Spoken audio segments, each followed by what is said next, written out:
Akhirnya nanti tuan-tuan kalau ada persoalan kita alu-alukan dengan kawan, jadi kita mau masuk kita terus terus.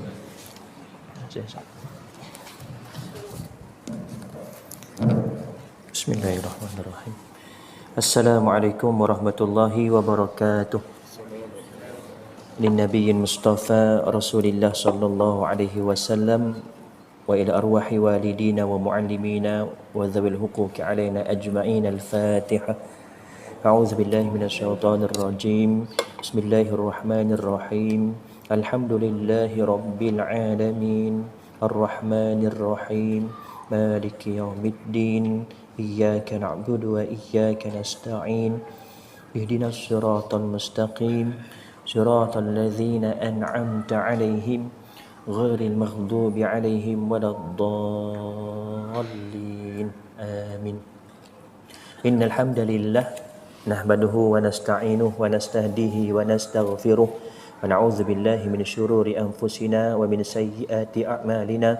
May yahdihillahu fala mudilla lahu wa may yudlilhu fala hadiya lahu. Asyhadu an la ilaha illallah wa asyhadu anna Muhammadan abduhu wa rasuluh.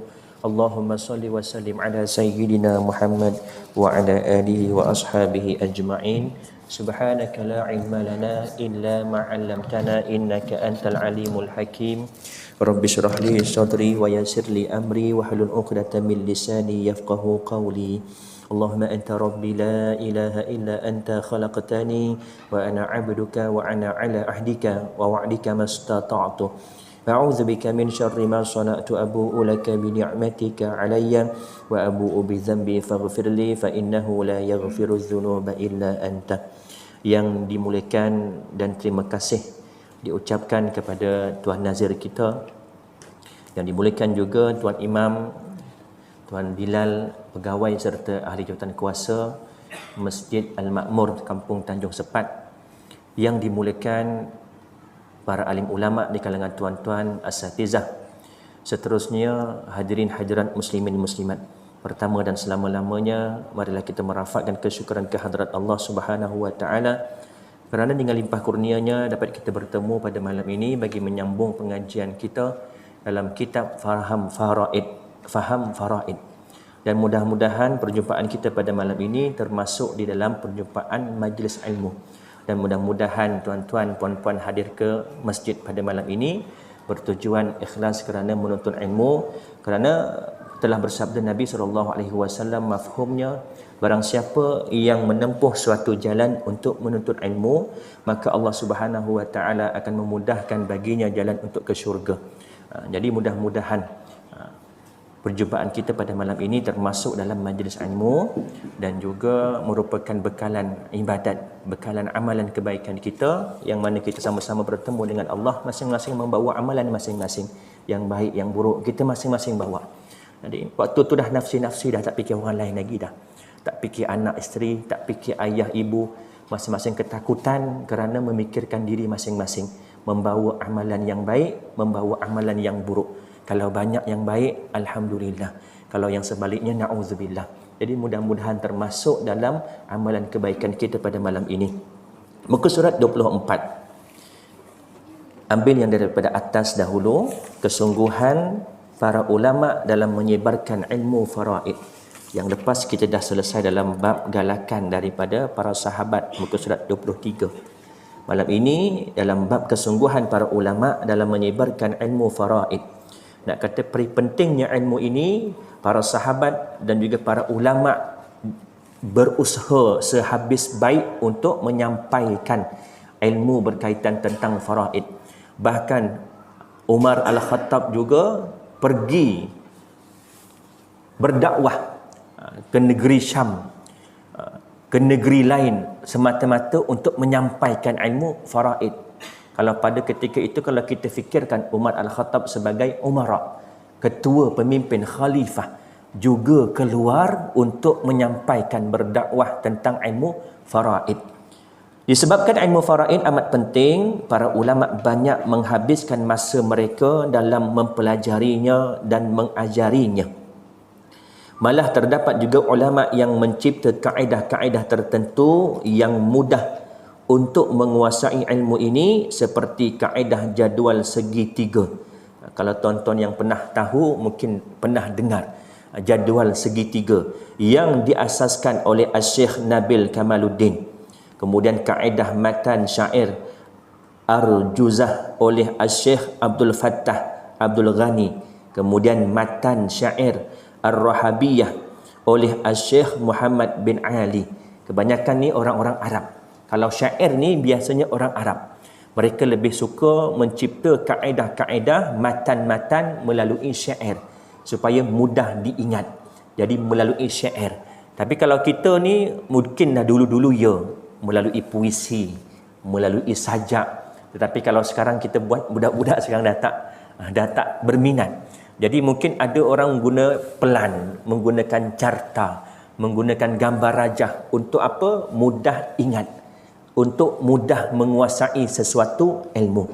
Kemudian matan syair Al-Maisurah oleh Syekh Salah Al-Ja'fari, matan syair Uddah Al-Farid oleh Syekh Sa'id bin Sa'ad, kaedah Syajaratul Mirath oleh Al-Fadil Ustaz Imam Malik Nasirin dan Al-Fadil Ustaz Jabal Alamsyah, kaedah Fajar oleh penyusun sendiri dan kaedah-kaedah yang lain. Kaedah Fajar yang dicipta oleh penulis kitab ini, sahabat saya Al-Fadil Ustaz Hilmi Hanis bin Muhammad. Sama-sama kita menyedekahkan surah Al-Fatihah kepada guru saya Ustaz Muhammad Jabal Alamsyah, merupakan pengasas dan juga guru dalam bab faraid kepada saya, yang mana saya mengambil sanad berkaitan ilmu faraid daripada beliau di Mesir pada waktu itu sekitar tahun 2009. Al-Fatihah. Bismillahirrahmanirrahim. Ar-Rahmanir-Rahim. Maliki yaumiddin. Iyyaka na'budu wa iyyaka nasta'in. Ihdinas siratal mustaqim. Siratal ladzina an'amta 'alaihim ghairil maghdubi 'alaihim waladdallin. Allahumma ighfir lahu warhamhu wa'afihi wa'fu anhu. Almarhum meninggal dunia pada 2 Mei 2021, tahun lepas. Baru lagi waktu beliau meninggal dunia, beliau mengajar sebagai pensyarah dosen di Universiti Darussalam Gontor. Jadi mudah-mudahan ilmu yang kita belajar ini juga mengalir pahalanya kepada beliau. 3 perkara yang tidak akan putus. Iza matat ibnu Adam, tidak akan putus apabila matinya seseorang anak Adam. Selepas kematiannya, antara salah satunya adalah ilmu yang bermanfaat. Kita sampaikan ilmu, orang mengamalkan, kemudian disampaikan kepada orang lain, seterusnya.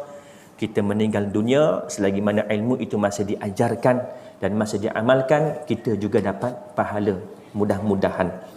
Sahabat yang mahir ilmu faraid, sahabat Nabi SAW yang paling bijak dalam ilmu faraid ialah Sayyidina Zaid bin Thabit radhiyallahu anhu. Ini terbukti dengan jelas apabila Rasulullah sallallahu alaihi wasallam sendiri yang memuji beliau. An Abi Qilabah an Anas radhiyallahu anhu qala Rasulullah sallallahu alaihi wasallam afradukum Zaid bin Thabit, yang bermaksud daripada Abi Qilabah, daripada Anas radhiyallahu anhu, sabda Rasulullah sallallahu alaihi wasallam, di kalangan kamu yang terlebih pandai ilmu faraid ialah Zaid bin Thabit. Hadis riwayat Imam Ahmad. Nabi yang mengiktiraf seorang sahabat yang bernama Zaid bin Thabit antara sahabat yang paling mahir dalam bab faraid. Bahkan ada satu kisah ketika Sayyidina Umar bercanggah pendapatnya dengan Zaid bin Thabit, maka sejak daripada itu dia sudah kurang untuk mengajarkan faraid. Maknanya kurang keyakinan dia untuk mengajarkan faraid sebab kefahaman dia dalam bab faraid masih lagi kurang bagi dia. Jadi ketika bercanggah, ada yang mengatakan ini pendapat Zaid bin Sabit, maka katanya jangan kau bertanya kepadaku lagi tentang faraid. Bahawasanya Zaid bin Sabit lebih faham, lebih mahir berbandingku. Umar bin Al-Khattab juga mengiktiraf Zaid bin Sabit antara ulama yang paling mahir dan paling pandai dalam bab faraid. Baginda SAW memujinya adalah kerana beliau dapat memberikan jawapan yang paling tepat dan paling pantas berbanding sahabat yang lain. Sayyidina Umar Al-Khattab radhiyallahu anhu pernah berkhutbah di Al-Jabiyah, Syam. Beliau berkata, barang siapa ingin bertanya tentang masalah faraid, maka jemputlah Zaid bin Thabit datang. Kepentingan dan keistimewaan ilmu faraid. Yang pertama, apa dia kepentingan, apa dia keistimewaan? Ilmu ini walaupun ilmu fardu kifayah, tetapi kepentingannya, keistimewaannya amat besar. Yang pertama, penentuan daripada Allah Subhanahu wa taala. Maksudnya setiap keputusan, ketentuan, ayah dapat berapa, ibu dapat berapa, suami, isteri, anak-anak, langsung ketentuannya daripada Allah Subhanahu wa taala. Ilmu faraid tidak dijelaskan dengan terperinci oleh baginda Nabi sallallahu alaihi wasallam.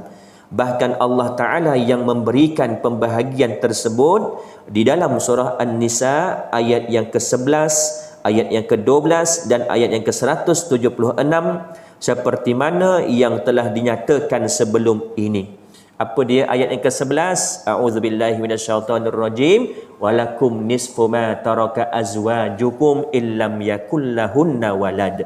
Yang bermaksud bagi kamu suami-suami, nisfu 1/2 daripada harta peninggalan isteri-isteri kamu, sekiranya illam yakullahunna walad, bagi isteri-isteri kamu tadi tidak ada anak. Maknanya ketentuan tu langsung daripada Allah. Bagi kamu suami-suami 1/2. Ketika mana? Ketika isteri kamu mati, isteri kamu tidak mempunyai anak. Anak di sini bukan anak si mati, iaitu isteri dengan suami ketika itu. Juga termasuk anak dengan suami yang sebelumnya. Contohlah, seorang lelaki ini berkahwin dengan seorang janda, anak seorang. Bila berpisah ataupun mati suami yang pertama, kahwin dengan suami yang kedua. Lepas 3 bulan meninggal dunia isteri ini tadi. Jadi status isteri ini tadi ada anak ke tidak? Ada. Bukan bermakna anak itu mesti dengan suami ketika dia mati. Anak yang sah taraf, nanti kita akan masuk dalam bab anak zina dan sebagainya. Ada hukum-hukum yang tertentu. Jadi bila kata anak, tak semestinya dengan suami ketika dia mati. Ketika dia sebelum ini dah ada anak, yang penting syaratnya anak masih hidup semasa pemilik harta mati. Isteri ni tadi mati, ketika dia mati, anak tu masih hidup. Walaupun bezanya hanya beberapa minit, 5 minit, 10 minit. Berlaku tak? Pernah berlaku ketika mana berlaku kemalangan. Satu kereta kemalangan, ada ayah, suami, isteri dan anak-anak, semua meninggal dunia. Macam mana nak tentukan yang mana dulu meninggal dunia? Melalui sijil kematian. Jadi dekat situ ada doktor nyatakan bila jamnya, minitnya orang ini meninggal dunia. Lihat mana yang lebih awal.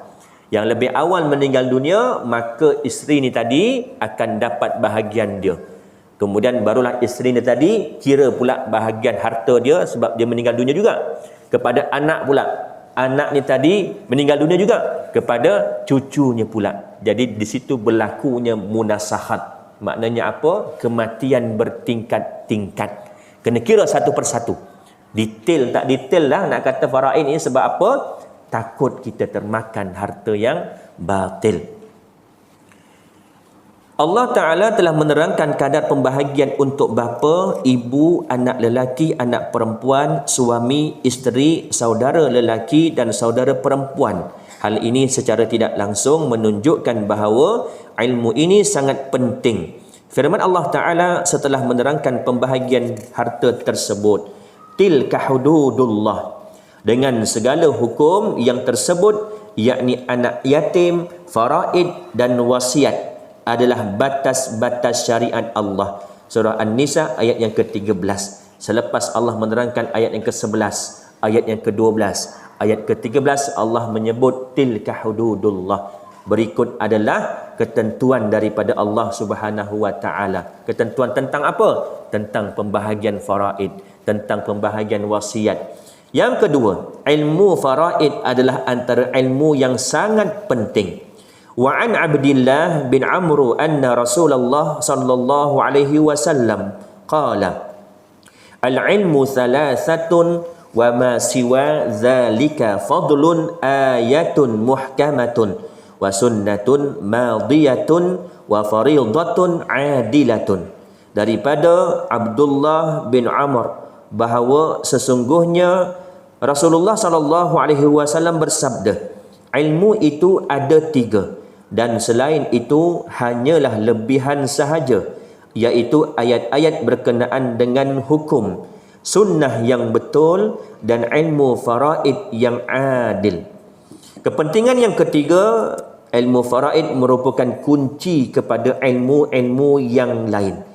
Di antara kehebatan ilmu ini adalah ia membawa kepada ilmu-ilmu lain yang berkaitan dengannya. Ini kerana tahap penguasaan seseorang terhadap ilmu faraid bergantung kepada penguasaannya terhadap ilmu-ilmu yang berkaitan dengannya. Antaranya ialah yang pertama berkaitan tentang ilmu ibadah seperti nazar, badal haji, zakat. Apa kaitannya dengan ilmu faraid? Kerana terkait dengan hutang si mati nanti. Bila seseorang meninggal dunia, ada hutangnya, dia mungkin ada bernazar tetapi belum tertunai, maka wajib waris mengambil harta si mati tadi untuk melunaskan nazar si mati sebelum pembahagian faraid. Kalau dia bernazar lebih ataupun ngam-ngam hartanya, maka tak adalah faraid, tak adalah bahagian lagi untuk waris-waris, sebab yang lebih utama adalah hutang sebelum pembahagian faraid. Begitu juga dengan badal haji. Kalau belum pernah mengerjakan ibadah haji, maka wajib bagi waris mengambil harta si mati untuk dibadalkan haji bagi arwah. Begitu juga dengan zakat, begitu juga dengan puasa. Puasa yang dia tertinggal, sama ada sengaja ataupun tak sengaja, ataupun memang dia seorang yang sakit, dah tak mampu untuk berpuasa bertahun-tahun, dikiranya, dicatatnya supaya waris tahu arwah ni tadi tak berpuasa selama 5 tahun. Contoh, 5 kali dengan 30, 150, kalikan dengan berapa kadar fidyah. Ini wajib diuruskan oleh waris menggunakan harta si mati, menggunakan harta si mati sebelum pembahagian faraid. Yang kedua, ya, hutang ni ada 2 kan. Hutang dengan Allah, hutang dengan manusia. Mana yang wajib kita tunaikan dulu? Mana yang lebih aula untuk diutamakan? Hutang dengan Allah. Kita akan masuk nanti. Ada babnya nanti berkaitan perkara-perkara yang perlu dilakukan sebelum pembahagian faraid. Antaranya secara ringkas, pengurusan jenazah, mandi, kafan, solat ke bumi. Berkaitan dengan kos, wajib waris ambil daripada harta si mati untuk membiayai untuk urusan-urusan ini. Yang kedua, berkaitan tentang hutang. Hutang dengan Allah, hutang dengan manusia. Hutang dengan manusia wajib juga ambil daripada harta si mati. Kalau tak ada harta si mati, dah habis bayar hutang dengan Allah, ataupun dua-dua ada hutang Allah dengan manusia, mana yang lebih utama? Dahulukan hutang dengan Allah. Hutang dengan manusia, waris wajib tak membayar? Tak wajib. Tetapi kalau waris membayar, itulah kebaikan kita sebagai anak untuk orang tua kita. Dari sudut hukum wajib, tidak. Anak tidak wajib membayar hutang arwah ayahnya. Tetapi kalau anak dapat membayar, melunaskan, dapat membantu ayahnya di sana, itulah kebaikan yang dilakukan oleh anak untuk orang tuanya. Yang kedua, B, ilmu tentang muamalat. Berkait tentang apa? Ekonomi. Contoh riba dan hutang tadi. Riba, harta yang daripada riba tak termasuk dalam harta yang difaraidkan. Harta yang dapat daripada insurans yang bukan patuh syariah juga tak termasuk daripada harta yang boleh difaraidkan. Nanti kita akan masuk beberapa jenis yang dikatakan harta faraid dan juga bukan harta faraid dengan lebih terperinci. C, berkaitan dengan ilmu munakahat, yakni pernikahan, seperti nikah dan juga talak. Nak tak nak kita akan tahu juga nanti bagaimana keadaan isteri yang telah diceraikan tetapi masih dalam iddah. Adakah dapat mewarisi harta ataupun tidak, ataupun yang belum lagi bersama selepas nikah, aku terima nikahnya kerana aku terima nikahnya si Pulanah binti si Pulan dengan mas kahwin sekian-sekian tunai. Meninggal dunia contoh. Belum pernah bersama. Bagaimana keadaannya? Adakah isteri ni tadi dapat mewarisi harta suami ataupun tidak? Kita akan masuk nanti secara lebih terperinci. Di ilmu berkaitan tentang jinayat, seperti contoh pembunuhan. Ini antara perkara yang menghalang seseorang daripada mewarisi harta pusaka. Walaupun dia waris yang terdekat, anak daripada ayah. Antara perkara yang menghalang salah satunya adalah dengan membunuh. Selain daripada murtad. Membunuh ni tadi tak semestinya dengan sengaja.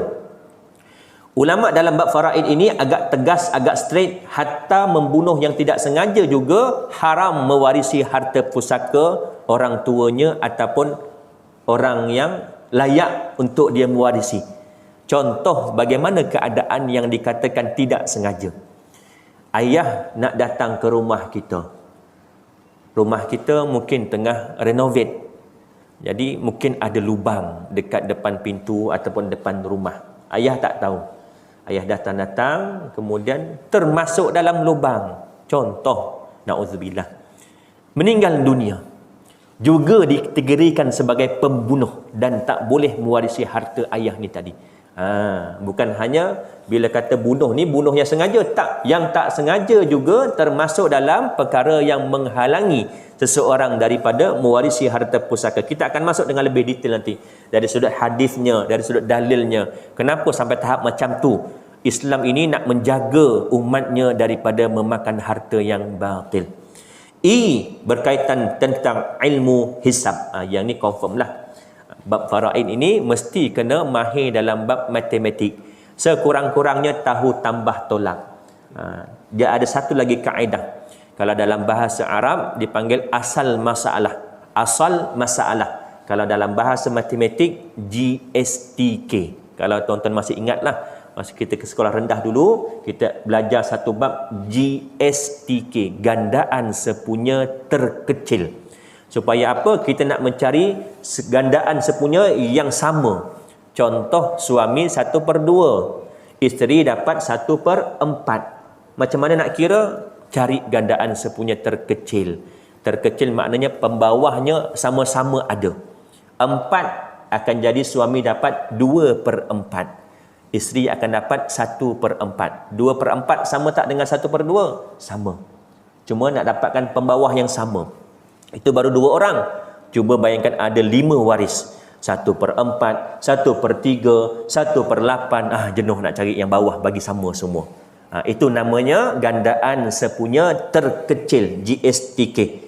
Kemudian yang F, ilmu berkaitan tentang nasab, yakni keturunan, seperti saudara seibu sebapa, saudara sepupu lelaki daripada bapa saudara seibu sebapa. Sebab kita ini orang Melayu, bila kata cucu, daripada anak lelaki pun ya, daripada anak perempuan pun ya.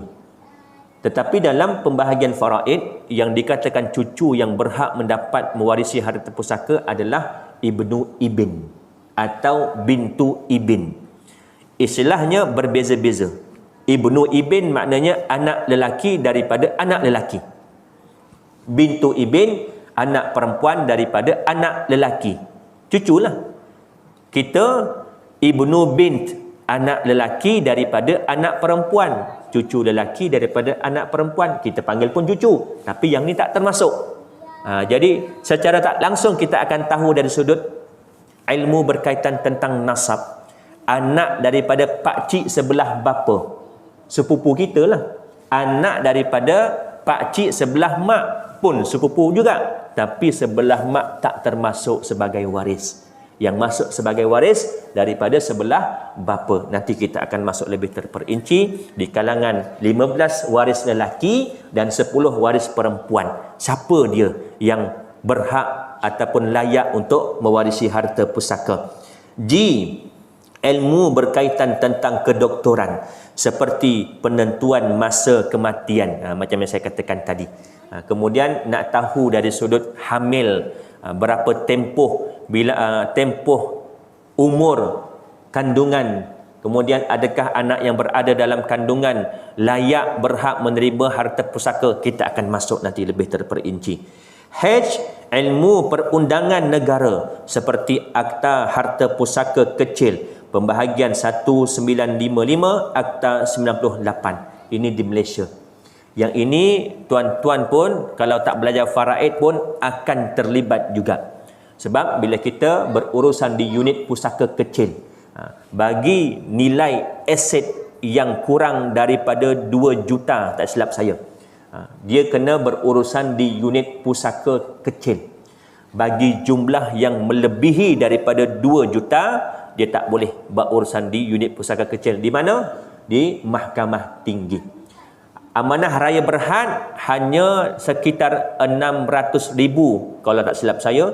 Itu pun hanya pada aset yang alih, bukan aset yang tidak alih.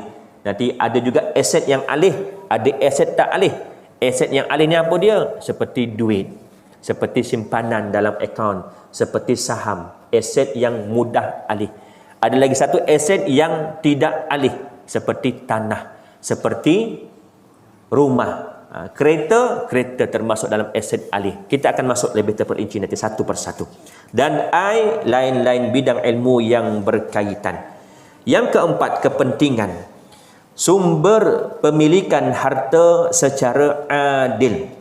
Selain daripada bekerja dan berniaga, pewarisan juga merupakan salah satu sumber pemilikan harta yang sah dan adil. Kita nak dapat harta, kena beli. Kita nak dapat harta, kena kerja, dapatlah gaji atau upah. Ini rezeki yang halal. Begitu juga daripada pewarisan, daripada sumber yang halal, bahkan dengan cara yang adil, kerana langsung daripada Allah Subhanahu wa taala. Dalam pembahagian harta pusaka, tiada siapa pun yang terlebih adil dalam menentukan kadar bahagian harta pusaka kepada ahli waris melainkan Allah Subhanahu wa taala. Firman Allah Subhanahu wa taala, a'udzubillahi minasyaitonir rajim. Wa tammat kalimatu rabbika sidqan wa adla la mubaddila likalimatihi wa huwas samiul alim. Yang bermaksud, dan telah sempurnalah kalimah Tuhanmu, yakni Al-Quran, meliputi hukum-hukum dan janji-janjinya, termasuk dalam hukum tentang faraid, dengan benar dan adil. Tiada sesiapa yang dapat mengubah sesuatu pun daripada kalimah-kalimahnya, dan dialah yang maha mendengar lagi maha mengetahui. Allah maha tahu. Kalau kita cong sana, cong sini, Allah maha tahu. Hatta dalam hati kita juga Allah maha mengetahui. Yang kelima, kelebihan ilmu faraid. Manusia makhluk yang lemah. Ini nak mengingatkan, nak menunjukkan bahawasanya dengan ilmu faraid ini memberi makna bahawasanya manusia ini adalah suatu makhluk yang lemah. Kerana apa? Tak mampu nak selesaikan masalah tentang faraid. Kalaulah manusia yang memutuskan, pasti kucar kacir dunia ni. Sebab apa? Yang sulung kata macam ni, yang angah kata macam ni, yang bongsu kata macam ni, habis gaduh semua. Gaduh mulut okey lagi, siap ada yang berparang, siap ada yang berbunuh-bunuh. Na'udzubillah min zalik. Kita sebagai hambanya yang lemah, tidak mampu dan tidak layak untuk menentukan ahli waris yang berhak dan tidak berhak terhadap harta pusaka. Kita juga tidak berupaya untuk menentukan berapa bahagian bagi mereka yang berhak. Firman Allah Subhanahu wa taala, a'udzubillahi minasyaitonir rajim, aba'ukum wa abna'ukum la tadruna ayyuhum aqrabu lakum naf'a fariidatan minallah innallaha kana aliman hakima. Ibu bapa kamu dan anak-anak kamu, kamu tidak mengetahui siapa di antara mereka yang lebih dekat. Allah bagi tahu kat kita, siap-siap dah. Nak kata lemahnya manusia ini, Allah kata apa? Ibu kamu, anak kamu, kamu pun tak tahu mana yang lebih dekat. Sama ada ibu ataupun anak. Kerana itulah Allah yang menentukan tentang faraid. Serta banyak manfaatnya kepada kamu. Pembahagian harta pusaka dan penentuan bahagian masing-masing seperti yang diterangkan itu ialah ketetapan daripada Allah. Sesungguhnya Allah adalah Maha mengetahui lagi Maha bijaksana. Surah An-Nisa ayat yang ke-11. Yang keenam, mencegah daripada persengketaan. Terdapat banyak masalah pembahagian pusaka yang berpunca daripada perselisihan di antara ahli waris. Berlaku tak? Banyak berlaku. Banyak sangat berlaku sampai ada yang tetap menetap, na'udzubillah. Kerana harta pusaka. Sebab apa? Tak faham, tak pernah tahu tentang faraid. Saya yakin kalau kita benar-benar ikhlas untuk mengaji, untuk belajar tentang faraid, apa jua yang diputuskan dalam faraid kita terima dengan rela hati. Walaupun bahagian kita sikit. Ustaz bolehlah, ustaz lelaki, ustaz cakap macam tu. Kami yang perempuan kat belakangnya sikit-sikit je dapat. Nanti kita akan masuk. Kenapa perempuan dapat juga dalam faraid? Sedangkan asalnya sebelum ini langsung tak dapat. Allah menaikkan martabat wanita dengan adanya faraid. Dan antara hikmah, bila kata hikmah bukan tujuan, tetapi hikmah ini di sebalik ketentuan Allah itu, oh ini mungkin hikmahnya. Apa dia? Sebab perempuan tak ditanggungjawabkan untuk mencari nafkah kepada keluarga. Siapa yang wajib cari nafkah? Lelaki, bapa, suami, anak lelaki yang menyara ibunya, menyara kakaknya. Jadi kerana itulah hikmah kenapa lizakari mislu hazil unsayain. Bagi lelaki itu dua bahagian daripada bahagian perempuan. Punca utama perselisihan ini berlaku adalah disebabkan oleh mereka tidak mengetahui dan memahami ilmu faraid. Akibatnya mereka akan menentukan pembahagian harta pusaka di kalangan mereka mengikut akal dan nafsu mereka. Berlaku tak? Berlaku. Alung yang jaga mak, daripada mak sihat sampai mak sakit bertahun-tahun, alung yang keluarkan duit belanja, beli pampers, beli ubat, alung yang patut dapat banyak. Pernah tak berlaku? Pernah. Adik yang jaga ayah, yang lain semua buat tak tahu. Adik yang patut dapat lebih banyak. Pernah tak berlaku? Pernah. Kita biasa tengok dekat drama-drama je. Tapi hakikatnya banyak berlaku. Sebab tak faham. Sebab tak tahu. Dia ambil keputusan mengikut akal nafsu dia. Sebab tak tahu. Kalau dia tahu, insya-Allah dia boleh terima apa juga keputusan yang diputuskan oleh Allah Subhanahu Wa Taala. Contohnya, abang sulung akan mendakwa bahagiannya mesti lebih dengan alasan dia adalah anak sulung. Manakala anak perempuan pula menyatakan dia mesti dapat lebih kerana dialah yang menjaga arwah emak semasa emak sakit sehingga emak meninggal dunia. Ini antara contoh-contoh berlakunya keputusan mengikut akal nafsu masing-masing. Keadaan seperti ini boleh menyebabkan perselisihan di kalangan ahli waris apabila ada sebahagian ahli waris yang tidak setuju dengan cara pembahagian tersebut. Ya, berlaku perselisihan sebab apa? Tak ikut cara faraid.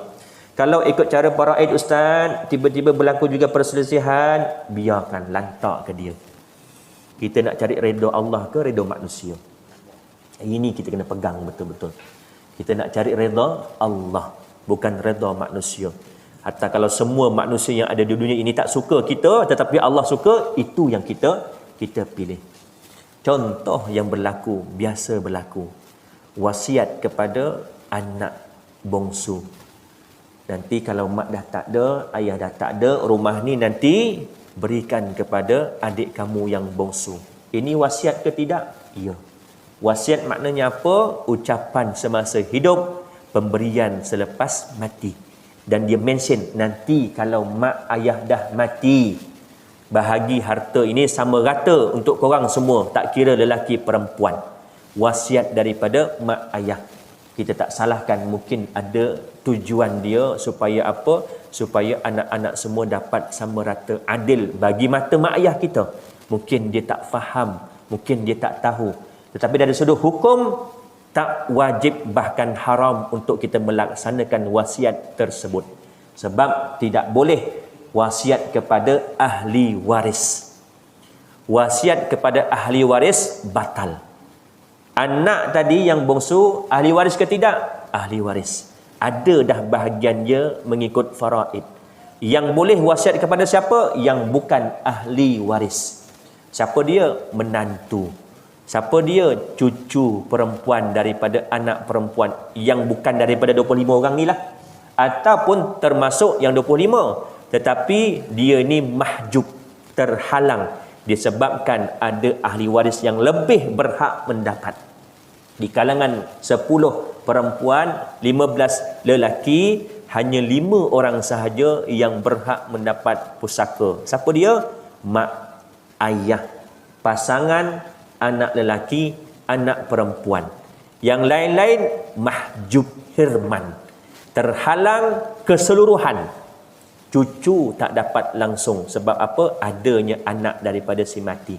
Atuk tak dapat langsung sebab adanya ayah daripada si mati. Dapat atuk ketika mana? Ketika ayah tak ada. Dapat cucu ketika mana? Ketika anak tak ada. Kalau ada anak, cucu mahjub, terhalang. Pada ketika itu, boleh tak wasiat? Boleh. Sebab cucu ni tadi bukan ahli waris. Tapi kalau kepada ahli waris, maka ianya terhalang dan terbatal. Nak tunaikan juga, boleh tak? Pergi balik kepada kaedah taharruj tadi. Taharruj maknanya apa? Keluar daripada kaedah faraid, ada 3 syarat. Syarat pertama, di kalangan ahli waris semua, tahu dahulu bahagian faraid masing-masing. Yang kedua, aqil dan juga baligh. Dan yang ketiga, kena redha, kena setuju. Yang tak setuju, dia tak boleh paksa. Kau tak setuju, anak derhaka. Tak timbul isu anak derhaka yang tak boleh melunaskan wasiat ibu bapanya yang melanggar syariat. Kadang-kadang pun kita pun masalah juga. Mulut ni pun macam-macam ada. Anak angkat bukan ahli waris. Boleh untuk kita wasiatkan. Boleh. Nak hibah pun boleh. Hibah ni maknanya apa? Pemberian semasa hidup kita. Nak bagi kepada ahli waris pun boleh. Hibah tak kisah kepada siapa-siapa. Kita ada harta RM10 dalam kocek. Nak bagi kat siapa? Terpulang. Nak bagi kat anak boleh. Nak bagi kat jiran boleh. Nak bagi kat orang kafir sekalipun boleh. Sebab hak kita. Dan hibah ini semasa hidup kita. Yang wasiat ni tadi tak boleh. Sebab wasiat ini penyerahannya selepas mati. Yang ini tak boleh kepada ahli waris. Sumber hukum faraid. Terdapat 3 sumber utama dalam menetapkan hukum faraid, iaitu yang pertama daripada Al-Quran. Ayat-ayat yang menerangkan tentang harta pusaka. Di dalam Al-Quran terdapat 2 kategori. Yang pertama ialah ayat yang menerangkan secara umum, dan yang kedua ialah ayat yang menjelaskan secara terperinci. Kategori pertama secara umum. Allah Ta'ala menerangkan tentang hak pewarisan. Firman Allah Ta'ala dalam surah An-Nisa pada ayat yang ke-7. A'udzubillahi minasyaitonirrajim. Lirrijali nasibum mimma tarakal walidani wal aqrabun. Walinnisa'i nasibum mimma tarakal walidani wal aqrabun. Mimma qalla minhu aw kathur nasiban mafruḍa. Yang bermaksud, bagi golongan lelaki ada bahagian pusaka dari peninggalan ibu bapa dan kerabat, dan bagi golongan perempuan pula ada bahagian pusaka daripada peninggalan ibu bapa dan kerabat. Sama ada sedikit atau banyak daripada harta yang ditinggalkan itu, iaitu bahagian yang telah diwajibkan, yakni ditentukan oleh Allah Subhanahu wa taala. Dalam ayat ini tak ada pengkhususan suami 1/2 ke 1/4 ke, tetapi secara umum. Ayat langsung dari Allah dalam Al-Quran, tetapi pembahagian secara umum, bukan khusus. Sebab diturunkan ayat ini adalah kerana kisah kematian seorang daripada kaum Ansar yang bernama Aus bin Thabit. Dia meninggalkan isteri, 2 orang anak perempuan dan seorang anak lelaki yang masih kecil. Maka datang 2 orang sepupu Aus bin bernama Khalid dan Arfajah mengambil kesemua harta pusaka Aus. Kemudian isteri Aus pergi bertemu Rasulullah SAW dan menceritakan kepada baginda tentang perkara tersebut. Lalu baginda bersabda, saya tidak tahu apa yang perlu saya kata. Hadis ini diriwayatkan oleh Sayyidina Ibnu Abbas. Bila Nabi kata begitu, lalu turun ayat ini. Nabi SAW pun tak tahu nak kata apa. Sebab langsungnya keputusan dari Allah Subhanahu wa taala.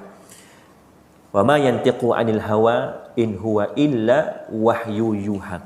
Tidak berkata-kata Nabi SAW mengikut hawa nafsu, melainkan hanyalah daripada Allah, daripada wahyu Allah Subhanahu wa taala. Kategori kedua, sikit lagi. Manakala dalam kategori ini Allah Ta'ala menjelaskan secara terperinci satu persatu ahli waris yang berhak beserta bahagian bagi tiap-tiap orang daripada mereka.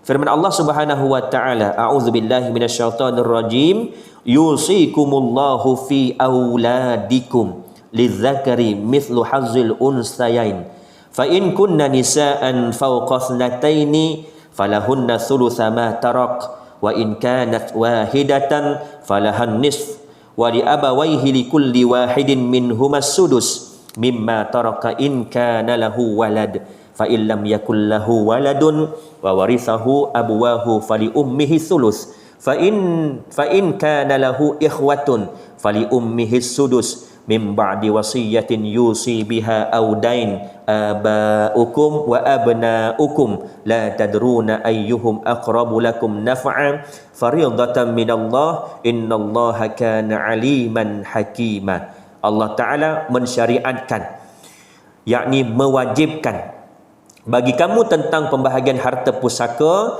untuk anak-anak kamu, iaitu bahagian seorang lelaki sama dengan bahagian 2 orang perempuan.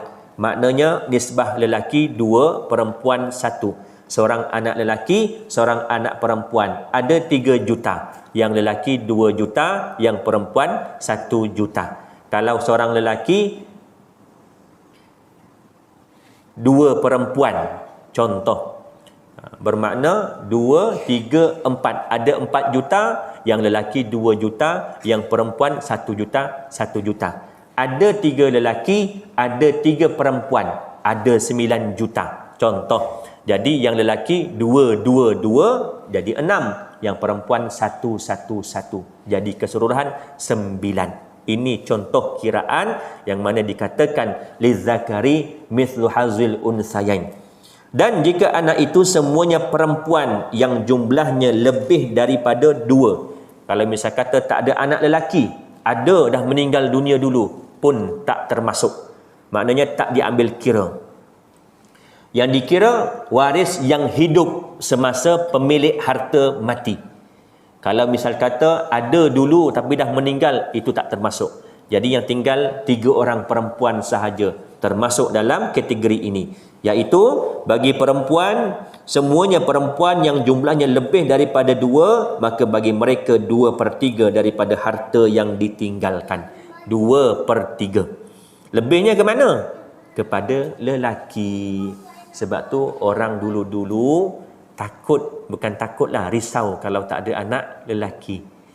Selagi tak ada anak lelaki, selagi itulah kilangnya beroperasi. Sebab takut kalau misal kata meninggal dunia, hartanya pergi kepada mungkin adik-beradik, mungkin pakcik-pakciknya. Ini dari sudut hukum faraid. Tapi boleh tak kalau dia nak hibah masa hidup? Boleh, tak ada masalah. Bagi siap-siap masa hidup. Cuma Allah tahu apa niat kita. Kalau kita menghibahkan semua harta kita untuk menafikan hak waris yang sepatutnya dapat melalui faraid, hukumnya haram. Sah tak sah? Sah, tetapi haram. Ada tak perkara yang sah tetapi haram? Banyak. Antaranya yang inilah. Dia bagi semua dekat anak-anak perempuannya. Masa hidup adik-beradiknya yang lelaki memang hidup susah. Sepatutnya kalaulah biasa kata dia tak bagi hibah kepada anak-anak perempuan, bila kata meninggal dunia, adik-beradik lelaki ni tadi akan dapat juga asabah. Suku 2/3 untuk anak-anak perempuan, 1/3 kepada adik-beradik lelakinya. Tapi dia tak nak bagi. Mungkin sebab dendam ke apa ke, dia tak suka ke, dia bagi semua dengan tujuan menghalang, menafikan, hukumnya haram. Sah tak hibah? Sah. Dalam sembahyang pun ada, sah sembahyang tapi hukumnya haram. Apa contohnya? Makmum yang mendahului imam. Sah tak sembahyang makmum? Sah. 1, 2, lebih 2 kali batal. Sekali cepat daripada imam haram, tetapi sah sembahyangnya. Apa kata Nabi SAW? Orang yang mendahului imam, yakni makmum, ketika sembahyang di akhirat nanti akan dibangkitkan dalam keadaan kepalanya diganti dengan kepala himar. Himar ni apa? Dongki, keldai. Dan hukumnya adalah haram. 2 kali batal. Sengaja, tak sengaja tu lain cerita. Ini dia mendahului imam dengan sengaja. 2 kali. 2 rukun, sama ada rukun yang pendek ataupun rukun yang panjang. Rukun yang pendek apa dia dalam solat? 2 i'tidal dan duduk antara 2 sujud. Yang lain semua rukun yang panjang. 2 ini kalau dia cepat daripada imam dengan sengaja, batal dan berdosa makmum ni tadi. Kalau sekali tak batal tapi berdosa. Kalau 2 kali, rakaat pertama sekali, rakaat ketiga sekali, khilaf ulama. Ada yang kata termasuk juga perkara yang membatalkan sembahyang, dan satu lagi pendapat mengatakan tak termasuk. Yang termasuk berturut-turut. Maknanya mendahului imam 2 rukun sekaligus. Imam tengah berdiri, dia dah rukuk, dia dah i'tidal, dia dah sujud. 2 kali dia tepat daripada imam. Lambat pun begitu juga. Nanti dia terkait dengan masbuk dan muafiq. Itu lebih lagi panjang perbahasannya. Dah masuk dalam bab solat pula. Jika dia, yakni anak perempuan itu seorang saja, maka dia memperolehi setengah 1/2 daripada harta yang ditinggalkan. Dan untuk 2 orang ibu bapa, bahagian masing-masing 1/6 daripada harta yang ditinggalkan si mati. Jika dia yang meninggal dunia itu mempunyai anak. Kalau misal kata yang meninggal dunia ada anak, maka ibu dapat 1/6, bapa akan dapat 1/6.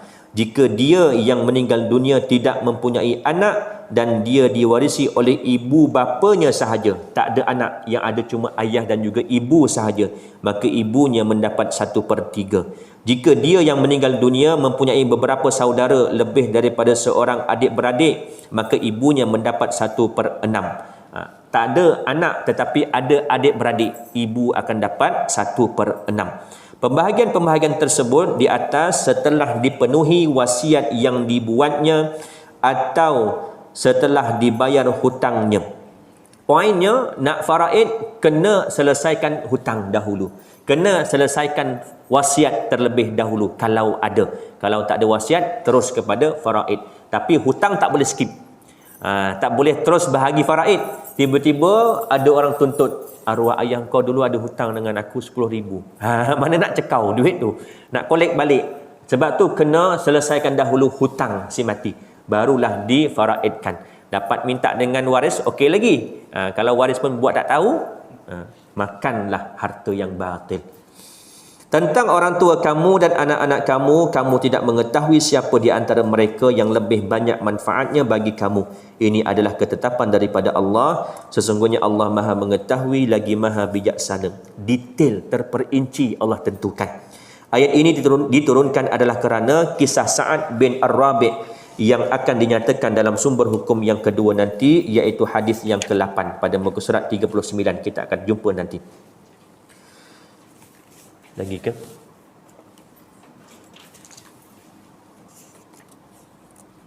Satu lagi, kita ambil satu ayat lagi.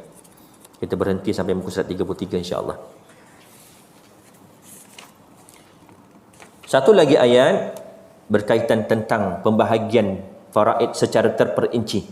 A'udzubillahi minasyaitonir rajim. Walakum nisfu ma taraka azwajukum illam yakul lahunna walad fa in kana lahunna waladun falakumur rubu'u mimma tarak min ba'di wasiyatin yusina biha aw dain walahunna rubu'u mimma taraktum illam yakul lakum walad fa in kana lakum waladun falahunna thumunu mimma taraktum min ba'di wasiyatin tusuna biha aw dain wa in kana rajulun yurathu kalalatan aw imra'atun walahu akhun aw ukhtun falikulli wahidin minhumas sudus fa in kanu aktsara min dzalika fahum syuraka'u fis thuluth min ba'di wasiyatin yusa biha aw dain ghaira mudar wasiyatan minallah wallahu alimun halim. Dan bagi kamu suami-suami 1/2 daripada harta yang ditinggalkan oleh isteri-isteri kamu jika mereka tidak mempunyai anak. Jika mereka, yakni isteri-isteri kamu, kenapa dikatakan isteri-isteri? Sebab lelaki boleh kahwin lebih daripada satu. Mempunyai anak jika mereka tidak mempunyai anak. Jika mereka, yakni isteri-isteri kamu itu mempunyai anak, maka kamu mendapat 1/4 daripada harta yang ditinggalkan mereka setelah dipenuhi wasiat yang mereka buat atau setelah dibayar hutang mereka. Dan para isteri memperolehi 1/4 harta yang kamu tinggalkan jika kamu tidak mempunyai anak. Jika kamu mempunyai anak, maka para isteri memperolehi 1/8 daripada harta yang kamu tinggalkan setelah dipenuhi wasiat yang kamu buat atau dan setelah dibayar hutangmu. Jika seseorang mati, okey, kita berhenti situ dulu. Okey, kenapa suami dapat 1/2 ketika isteri tak ada anak? Isteri pula dapat 1/4 ketika suami tak ada anak. Sebab mengikut kaedah lizzakari mithlu hazil unsayan. Kalau isteri ada anak meninggal dunia, suami dapat 1/4, bukan 1/2. Separuh lagi, 1/4. Kalau isteri yang meninggal suami ada anak, dapat 1/8. Separuh lagi daripada suami, keadaan suami tadi. Kalau yang isterinya ada 4, suami meninggal dunia, isterinya ada 4 orang. Ini kahwin 4. Suaminya ada anak, jadi isteri dapat berapa? 1/8. Kongsilah 4 orang tu. Bukannya 1/8 tak. Bahagian isteri 1/8, ada 4 orang, bahagi dengan 4 orang. Ini bagi isteri yang lebih dari seorang. Jika seseorang mati, baik lelaki maupun perempuan yang tidak meninggalkan ayah dan tidak meninggalkan anak, tetapi mempunyai seorang saudara lelaki seibu atau seorang saudara perempuan seibu. Bila yang dikatakan saudara seibu ni? Sama mak lain ayah. Nanti kita akan masuk ada saudara seibu sebapa. Ini adik-beradik biasalah. Ada saudara seibu sama mak lain ayah. Ada saudara sebapa sama ayah lain mak. Tiga-tiga ini termasuk dalam waris saudara. Saudara seibu sebapa, saudara seibu, saudara sebapa. Cuma dia akan mahjub sekiranya ada waris-waris yang lebih dekat dengan si mati. Maka bagi masing-masing 1/6 harta. Ini ketika mana? Ketika orang tu meninggal dunia, tidak ada ayah, kemudian tidak ada anak. Maka yang ada adik-beradik seibu. Bagi mereka itu 1/6 setiap seorang. Tetapi jika saudara-saudara seibu itu lebih daripada seorang, maka mereka bersama-sama berkongsi dalam bahagian yang 1/3 itu setelah dipenuhi wasiat yang dibuat olehnya atau dan setelah dibayar hutangnya dengan tidak menyusahkan kepada ahli waris. Demikianlah ketentuan Allah dan Allah Maha mengetahui, Maha penyantun. Surah An-Nisa ayat yang ke-12. Seterusnya kita akan sambung pada perjumpaan akan datang insya-Allah. Ada soalan?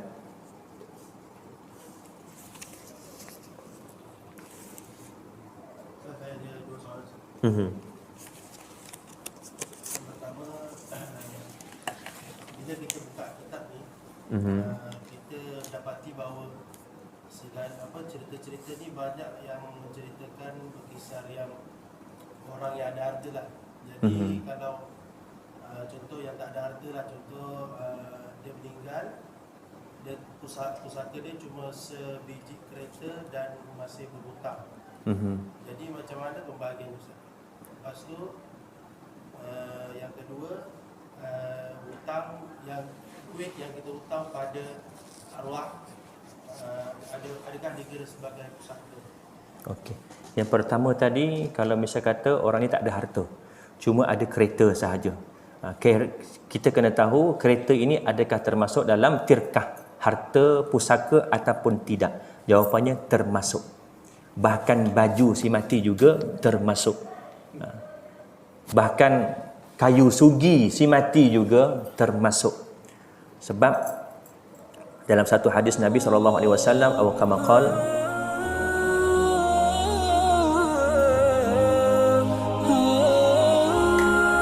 apabila sesuatu sumber yang masuk ke dalam badan kita menjadi daging, saya lupa matan hadisnya, maka fannaru aula bih,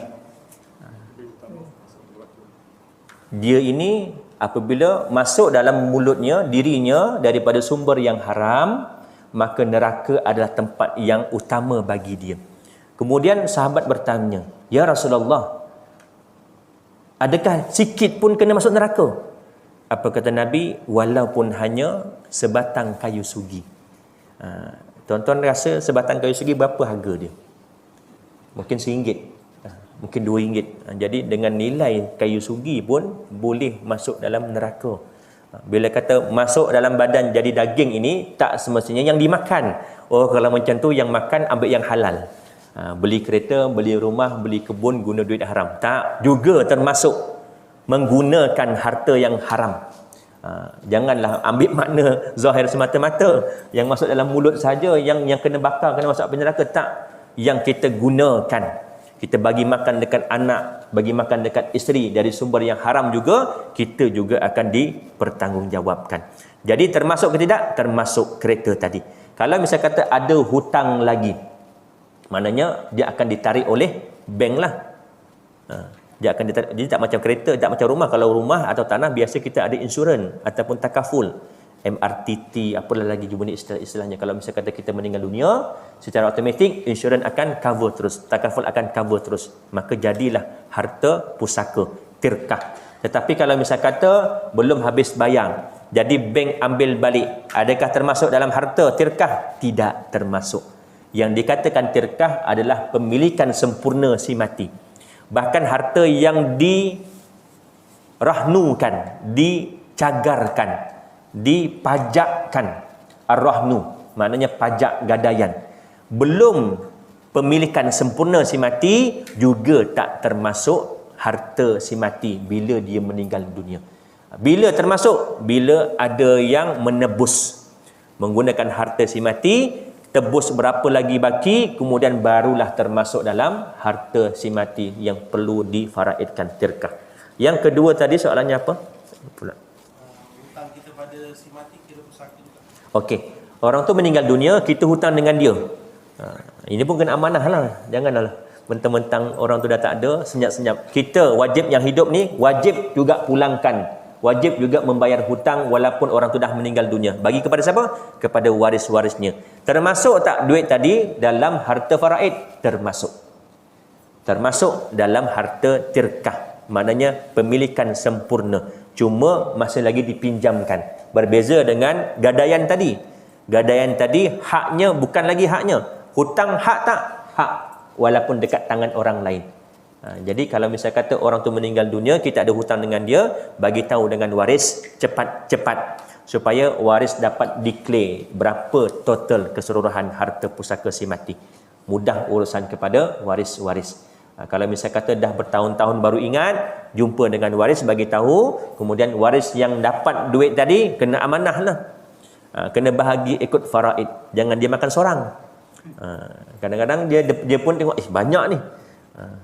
Yang lain-lain tak tahu, makan seorang. Nauzubillah min zalik, makan harta yang batil. Wallahu a'lam. Ada lagi soalan? Tapi dalam tempoh pelaksanaan proses faraid itu, kalau penghutang tak boleh bayar so, Dia berhutang dengan waris lah. dia tak boleh bayar pada masa proses faraid itu. Bermakna dia masih berhutang kepada dia kena berhutang kepada waris lah, bukan lagi kepada si mati. Haknya itu akan kembali kepada anak tadi, waris. Kalau misalnya kata anak ni mati pula, belum sempat nak bayar ke ayah, belum sempat nak bayar ke anak, kena hutang bayar dekat cucu pula. Dia akan kira balik berapa. Kalau contoh dia hutang 1,000, ada seorang anak lelaki sahaja, maka anaknya tadi kita berhutang dengan dia 1,000, sebab dia yang mewarisi seluruh harta si mati. Kalau misalnya kata ada seorang lelaki, seorang perempuan, kita berhutang 3,000, bermakna 2,000 dengan lelaki, 1,000 dengan perempuan. Itu dah kira hutang kita langsung dengan dia dah, bukan dengan arwah ayahnya lagi dah. Meninggal yang perempuan ni, ada waris tak? Kita berhutang dengan waris lagi, selagi mana kita belum mampu untuk membayarnya. Okey, jelas kan? Okey. Itu kalau apa yang kita bincang tadi ni, ada apa? Waris tu meninggalkan harta. Kalau waris tu tinggalkan hutang. Maksudnya sekarang ni lebih kepada yang kita dengar sekarang ni, lebih kepada Si mati ni ada harta. Dekat isteri untuk tanggung hutang tu kan.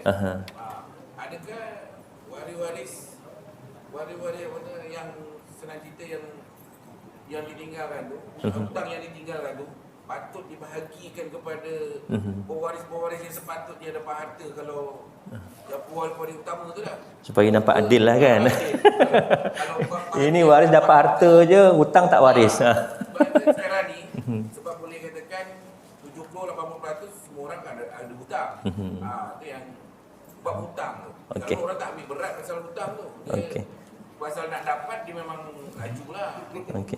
Okey, satu kita kena faham ketetapan faraid ini langsung daripada Allah Subhanahu Wa Taala dan ia adalah kewajipan bukan pilihan. Itu yang pertama yang kita kena faham. Dan kewajipan membayar hutang juga satu kewajipan, tetapi kepada siapa? Kepada penghutang. Bermakna kita yang berhutang, kita yang wajib bayar, bukan waris kita. Dekat situ kita dapat jawapan. Jadi kenapa faraid ini, yang ni dapat harta? Sebab ini ketetapan Allah, perintah Allah. Yang ni kenapa tak waris hutang? Sebab waris hutang ini tak wajib bayar. Yang wajib siapa? Yang berhutang. Sebab tu adanya takaful, adanya insurans Islamik. Bila kita beli rumah, ada insurans atau takaful yang kita bayar itu, bisa kata kita meninggal dunia, belum sempat melunaskan, hutang tadi langsai. Sebab ada syarikat takaful yang cover. Jelas ya? Maksudnya kan macam saya cakap tadi lah, maksudnya hutang tu kan ada dua. Hutang dengan manusia, hutang dengan Allah. Maksudnya bila si mati ni tak tinggalkan apa-apa. Tak tinggalkan, maksudnya tinggalkan hutang. Maksudnya siapa yang bertanggungjawab untuk selesaikan hutang dengan Allah? Kewajipan itu tidak pada waris. Tetapi kalau waris nak melunaskan, itu antara kebaikan kita kepada orang tua kita. Tadi awal pun saya dah bagi tahu. Maknanya dari segi kewajipan, anak-anak waris-waris tak wajib bayar hutang si mati. Tapi kita sanggup ke sebagai anak? Saya tanya ke tuan-tuan. Tuan-tuan sebagai anak sanggup tak bila ayah berhutang, kita ada harta, tetapi kita tak nak bayar? Itu hutang ayah aku, bukan aku. Sanggup tak kita macam tu? Tak. Sebab kita tahu orang yang berhutang ini rohnya tergantung. Bila tergantung ni, bila kata tergantung bukan orang yang hutang semua, tak. Dia ada kategori hutang ni. Hutang bila mana dia wajib bayar? Bila sampai waktu yang dijanjikan dan pada waktu itu dia berkemampuan, maka pada ketika itu dia wajib bayar.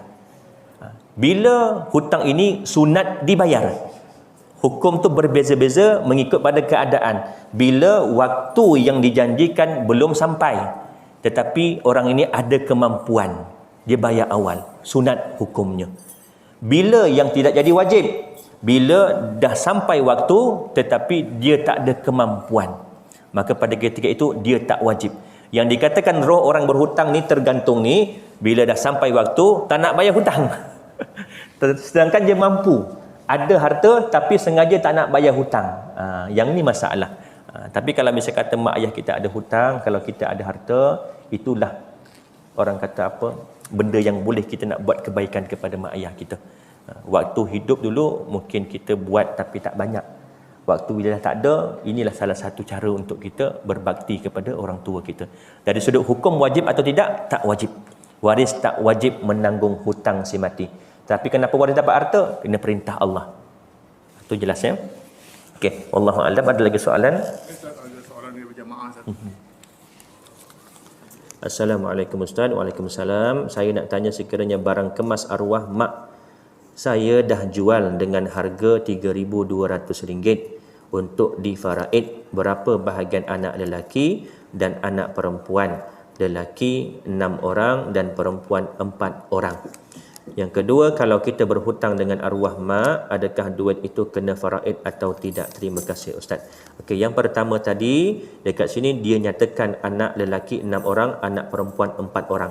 Jadi saya menjawab berpandukan pada soalan. Maknanya tak ada waris lagi dah yang lain. Kalau ada yang lain macam ayah, bermakna berubah kiraan. 5 tadi berhak dapat ayah, ibu, pasangan, anak lelaki, anak perempuan.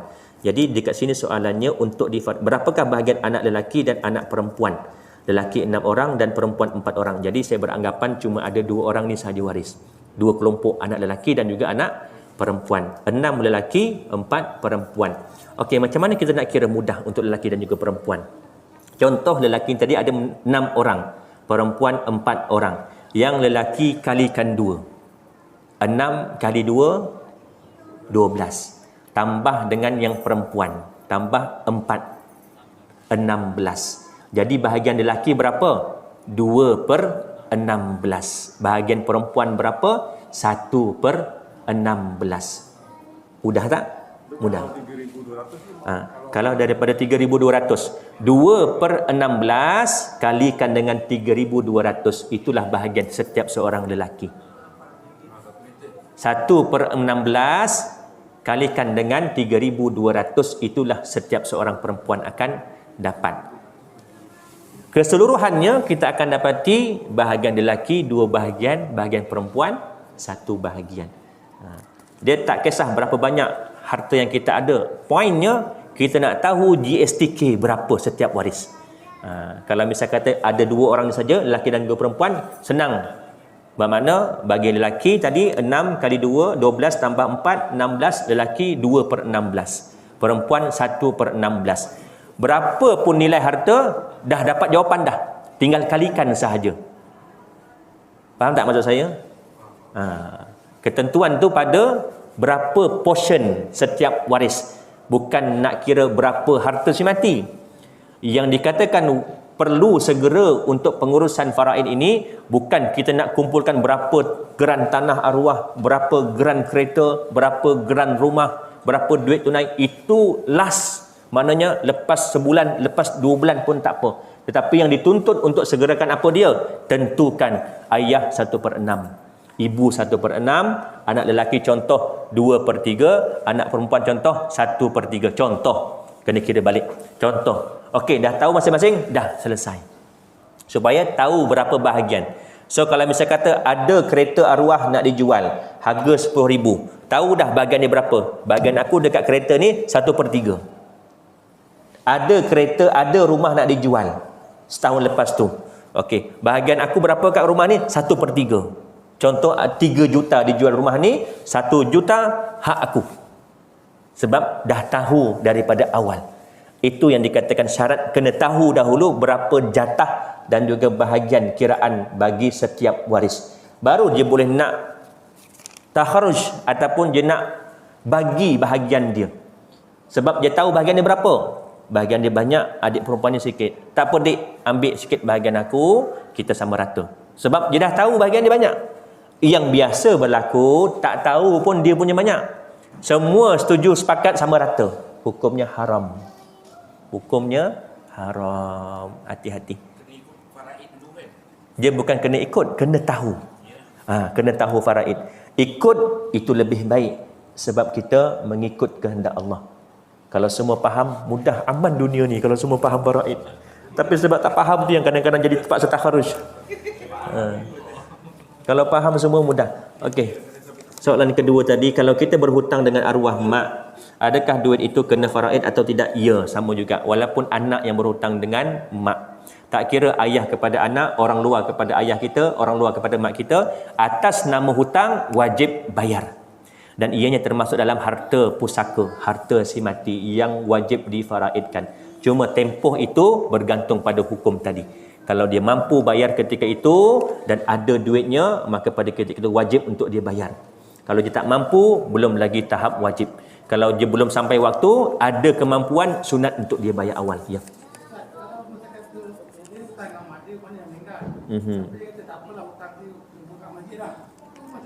Tak boleh. Tak boleh. Itu ambil keputusan sendiri. Hutang wajib dibayar dekat siapa pemutangnya. Tak boleh kita nak bagi ke masjid. Sebab daripada duit itu ada orang yang berhak mendapat. Itu saya kata yang awal-awal dulu saya bagi tahu, harta kita ini sebenarnya mutlak milik siapa? Ya Allah. Bila kita mati terus dapat kat waris tak? Belum lagi. Milik siapa? Milik Allah. Allah nak bagi dekat waris melalui apa? Melalui faraid. Jadi kalau misalnya kata, oh ini orang ni dah mati, aku masuk dalam tabung lah niat supaya pahala ni dapat. Tak boleh. Kena pulangkan balik dekat warisnya. Sebab Allah perintahkan beri kepada waris melalui faraid. Kalau faraid kata, okey, Ji, tak apalah Ji. Haji masukkan dah dalam tabung masjid ke, Haji sedekahkan, baru boleh. Kena keizinan dia. Ya. Kalau seorang yang setuju, yang 5 tak setuju. Yang setuju je ambil bahagian dia. Yang 5 ni kena bagi balik. Tak boleh kata yang 5 ni tamak, haram. Sebab tamak ni apa? Ambil hak orang lain, masuk kocek dia. Tapi orang ni tamak tak? Tak. Dia ambil hak dia yang Allah dah tentukan. Allah bahkan hukumnya wajib pada asalnya. Kalau waris tu tinggalkan anak perempuan tu Ustaz. Maksudkan itu kan dia ada perbahagian dia kan. Maksudnya waris tu lelaki tinggalkan anak perempuan saja. Lepas tu si mati dia meninggalkan anak perempuan saja. Okey, seorang contoh. Okey. Maksudnya sebahagian lagi tu kan sepatutnya selalunya terbatal dengan anak lelaki kan, untuk adik-beradik pada si mati. Kalau semua anak perempuan, maksudnya adik-beradik pada si mati tu dia akan dapat hak juga lah. Masuk hak dekat situ tu, adakah hak adik-beradik perempuan dengan adik-beradik lelaki tu sama daripada hak baki tadi? Okey, dia dalam bab al-hajbu, penghalang. Bab ini antara bab yang paling penting dalam ilmu faraid. Bahkan kata ulama, sesiapa yang tidak menguasai dalam bab al-hajbu, iaitu penghalang, maka haram hukum dia untuk menentukan bahagian faraid. Sebab apa? Dalam bab penghalang ini, kita tahu mana yang dapat, mana yang tak dapat. Siapa yang penghalang, siapa yang dihalang. Jadi daripada 25, 5 sahaja yang dapat, yang lain akan jadi terhalang. Okey, jadi dalam keadaan macam tu tadi, kena lihat balik turutan yang berhak mendapat asabah, baki. Kalau ada anak lelaki kelompok yang paling pertama mendapat asabah. Kalau misal kata anak lelaki tak ada, siapa yang dapat selepas anak lelaki? Ayah si mati. Anak dan ke bawah lah maksudnya, bukan anak saja. Kalau misalnya kata ada cucu lelaki daripada anak lelaki, bermakna itu juga termasuk asabah kelompok yang pertama. Tak ada ke bawah, baru ke atas, iaitu ayah. Kemudian tak ada ayah, ada atuk. Adik-beradik dapat tak? Tak dapat. Sebab ikut turutan. Yang pertama bawah, yang kedua ke atas, yang ketiga ke kiri, iaitu adik-beradik. Tak ada adik-beradik, siapa yang dapat? Anak lelaki tak ada, sampai ke bawah tak ada, ayah tak ada, sampai ke atas tak ada, adik-beradik lelaki pun tak ada. Kemudian siapa lagi yang waris lelaki? Pak cik. adik-beradik lelaki daripada ayah kita. Tak ada juga anak daripada adik-beradik lelaki daripada ayah kita. Maknanya sepupu daripada si mati. Tak ada juga anak kepada sepupu tadi. Dia ada turutan-turutan. Biasanya lah akan jumpa juga penghujungnya. Siapa yang berhak mewarisi asobah, baki. Asobah ni maknanya apa? Baki selepas ditentukan, dibahagikan kepada ashabul furud yang berhak mendapat secara fardu. Bila kata secara fardu, iaitu 1/2, 1/3, 1/6. Kemudian ada waris yang tak fardu tetapi asobah. Jadi dia akan kira dulu yang fardu, asobah baki tadi baru dapat kepada yang mendapat asobah. Kalau baki tak ada langsung, tak adalah dapat. Berlaku dah dikira ashabul furud, ini dapat ikut kiraan persen. Tiba-tiba anak lelaki tak dapat dah. Berlaku. Tapi biasanya bukan anak lelaki lah. Anak lelaki biasanya dapat. Biasanya daripada pakcik, anak daripada pakcik, sepupu. Sebab bila kira-kira balik, dia dah tak ada baki lagi dah. Walaupun dia waris yang berhak mendapat asobah, tetapi asobah ini dapat selepas dihitung kepada ashabul furud yang berhak mendapat mengikut pecahan-pecahan tadi. Soalan. Okay, jelas ya? Ustaz, apa hukum kalau harta dah diberi sama rata adik-beradik dan semua bersetuju dan berlaku lebih 10 tahun?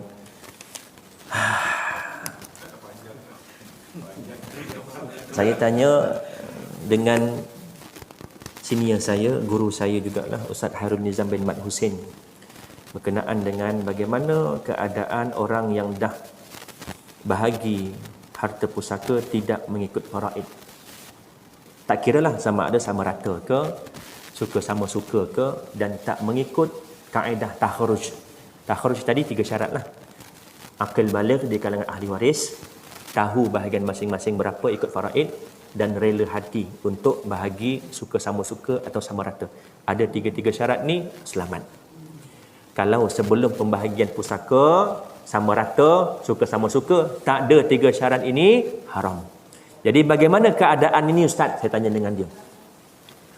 Ini dulu punya cerita Ustaz, macam mana ni? 10 tahun, 20 tahun ni. Okey, dia bertanya dengan gurunya, Syekh Syahid Saltut, merupakan ahli jawatan kuasa Darul Ifta. Darul Ifta ini satu badan yang menjaga fatwa satu Mesir. Kalau kita Jabatan Mufti Negeri Selangor, untuk Selangor je. Jabatan Mufti Negeri Perak, untuk Perak je. Ini Darul Ifta Mesir. Satu Mesir, dia sebagai ahli jawatan kuasa. Dan dia berkata, 2 isu yang selalu orang tanya, banyak tanya. Pertama tentang faraid. Yang kedua tentang cerai. Tentang talak. Ini peristiwa dekat Mesir lah. Isu-isu yang sering ditanya kepada Jabatan Mufti. Tentang faraid dan juga tentang talak. Jadi berbalik pada soalan tadi, bagaimana keadaannya? Kalau misal kata kita tahu dan yakin pembahagian harta mak ayah kita dulu, kita mungkin tak buat dah sebab belum berlaku. Tetapi mak ayah kita yang dapat harta tu, kita yakin dan tahu bukan dengan cara faraid ataupun tak cukup syarat takharuj tadi, wajib untuk kita pulangkan balik kepada waris-waris yang sepatutnya mendapat haknya mengikut faraid. Kalau tahu, kalau tak tahu tak, dah 20 tahun yang lepas Ustaz, macam mana ni Ustaz? Serah pada Allah Subhanahu Wa Taala. La yukallifullahu nafsan illa wus'aha. Bukan lagi di dalam kemampuan kita. Serah pada Allah, mudah-mudahan Allah mengampunkan dosa orang tua kita yang dulu mungkin tak tahu, mungkin tak faham, mereka bahagi sama rata tanpa ada taharuj. Kita pun tak tahu, kita husnuzon, bersangka baik, itu lebih baik. Jangan diungkit-ungkit sehingga berlaku perpecahan, pergaduhan. Ya. Tak boleh ambil salah satu je, tak boleh kan, maksudnya Tak, tiga-tiga kena ada. Kalau dia tahu dah bahagian masing-masing berapa ikut faraid, dia akil dan juga baligh, dia tak reda, tak jadi juga. Maknanya 3 syarat ni kena ada. Kalau dia reda, dia tak tahu bahagian dia faraid, dia akil baligh, dia reda, macam ni lah tadi. Semua bersetuju Ustaz, tapi tak ikut faraid. Adakah sebelum pembahagian tu tahu tak masing-masing berapa bahagian ikut faraid berapa? Saya bagi gambaran untuk mudah bagi faham ya. Antara hikmah kenapa kita kena wajib tahu dahulu berapa bahagian faraid. Bila dah 5 tahun, 10 tahun, kalau kita tak tahu berapa bahagian kita setuju dulu untuk sama rata. Lebih-lebih lagi kita ni lelaki lah. Lelaki biasa dapat banyak sikit. Dah 5 tahun, dah 10 tahun, ada yang bagi tahu. Yuk, kau dulu yuk, bahagi sama rata je. Cuba kau kira balik, kalau dapat faraid kau dapat berapa? Dikira-kira. Ish, kalau ikut faraid dulu, bahagian aku banyak. Maka timbul penyesalan. Sebab apa? Tak tahu. Sebab tu wajib kena tahu dahulu. Bila kita tahu, kita nak serah hak kita kepada orang lain supaya sama rata dengan ikhlas dan rela hati, bukan paksaan. Itu 3 syarat kena ada untuk takharruj. Tak salah nak sama rata. Nak tolak semua pun tak salah. Maknanya dia tak nak bahagian dia. Cuma ada ulama mendetailkan lagi yang wajib untuk tahu dan juga rela hati bila mana bahagian dia itu sepatutnya sikit tetapi dapat lebih. Ada orang bahagiannya banyak tetapi dapat sikit. Itu tak apa lagi. Ini sikit tetapi tak sama rata. Tu masalah. Kena pulang balik. Kembali pada jawapan tadi. Walaupun kisahnya tu dah 3-4 tahun habis-habis pun jumpa cakap dengan dia, bang, abang ingat tak dulu kita bagi sama rata? Ini adiknya perempuan, contohlah. Bang ingat tak dulu kita bagi sama rata? Ya. Abang tahu tak kalau abang ikut faraid berapa dapat? Tak tahu. Kalau abang ikut faraid, abang punya banyak ni bang, saya punya banyak ni. Oh ya ke? Tak apalah, ambil lah adik. Okey, selesai. Ini sekarang isunya tak tahu. Tak tahu. Kalau dia kata, oh ya ke? itu yang susah tu. Ya ke? Tu jadi masalah tu. Kalau pusaka tu diberikan masa hibah lah, maksudnya masih hidup. Masih hidup. Orang tua dah bagi pada anak lelaki dengan perempuan. Sama rata. Macam mana? Boleh. Tak ada masalah. Sah. Dan harta itu dah tak termasuk dalam harta tirkah. Maknanya kalau ayahnya dah mati meninggal dunia, harta tersebut yang dah dihibahkan tak termasuk lagi dalam harta yang difaraidkan. Bukan lagi harta pusaka. Harta pusaka ni harta yang pure milik si mati. Tak terikat dengan ar-rahnu, gadaian, tak terikat dengan yang dah dibagi dekat orang, tak terikat yang dah dijual dengan orang. Yang dah dijual, yang dah dibagi, yang masuk dalam ar-rahnu tak termasuk dalam harta pusaka. Okey, ada lagi soalan? Walaupun sama rata, si tidak hukum faraid dia tu sah. Walaupun sama rata, Soalan yang tadi dia belum mati apa lah. itu namanya hibah. Okey, tapi laki perempuan Sama rata. Boleh, tak ada masalah. Kalau nak bagi lebih pada anak yang kita sayang pun boleh. Sah tak sah? Sah. Cuma kita Allah tanyalah nanti, adakah kita berlaku adil atau tidak? Kita tahu anak kita macam mana. Contoh macam ni ya, kita ada 3 orang anak. Yang sulung ini nampak berjaya. Yang kedua ni nampak berjaya, yang ketiga ni nampak susah. Mungkin bukan rezeki dia berjaya. Jadi ayah ni tadi atas nama adil bagi dia. Untuk menentukan harta dia bagi yang bongsu ni lebih. Walaupun perempuan. Sebab dia nampak yang ini susah. Okey, tak ada masalah.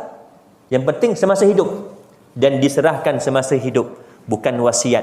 Wasiat tak boleh. Kita tadi apa nak cakap? Terjawab tak soalannya?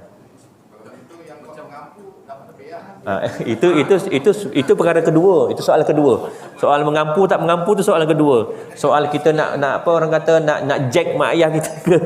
Itu soal kedua. Yang penting hak pemilik harta dia nak bagi kepada siapa, tak ada halangan semasa dia hidup. Yang penting semasa dia hidup. Hibah tu kena bertulis lah. Tak kisah, tak disyaratkan. Tetapi zaman sekarang sains nasihatkan eloknya bertulis. Sebab tu sekarang banyak firma-firma, syarikat-syarikat takaful buat hibah wasiat secara bertulis, ada hitam putih. Tujuannya untuk apa? Supaya tak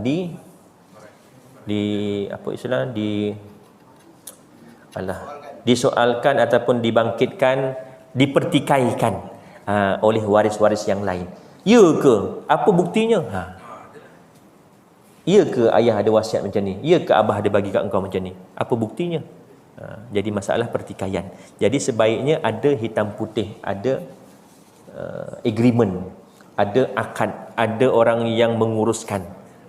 Okey, jelas ya? Okey, ada lagi? Ya. Nabi macam tadi puan seorang dengan anak seorang puan dia dibagi kepada adik-adik ayah pakcik lah. Mana harta yang pakcik ambil tu apakah tanggungjawab pakcik tu kepada anak perempuan tu sebagai tanggungjawab dia lah memegang amanah tadi dia ambil Okey. tanggungjawab. Okey, cantik soalan ni. Kita mewarisi harta bukan harta semata-mata, tetapi juga pada tanggungan nafkah dan juga dalam hal perwalian. Jadi bila anak tak ada yang lelaki, ada anak perempuan. Anak perempuan pula belum lagi cukup umur. Jadi bakinya akan kembali kepada adik-beradik lelaki si mati. Pakcik kepada anak ni tadilah. Dia dapat harta. Kena ingat, bukan harta sahaja yang dia dapat. Dia wajib menafkahi dan menjaga anak saudara dia tadi. Hatta kalau misalnya kata tak ada wali yang lain, dia yang berhak menjadi wali untuk pernikahan anak perempuan ni tadi.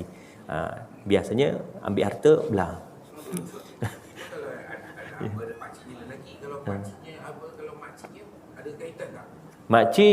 Makcik tak termasuk dalam asabah. Yalah, maksud saya tu yang saya tadi kan, saya tanya tu kan, yang anak dia perempuan, lepas tu si waris ni meninggal, lepas tu dia ada pakcik, ada makcik. Maksudnya dia akan pergi ke pakcik sajalah.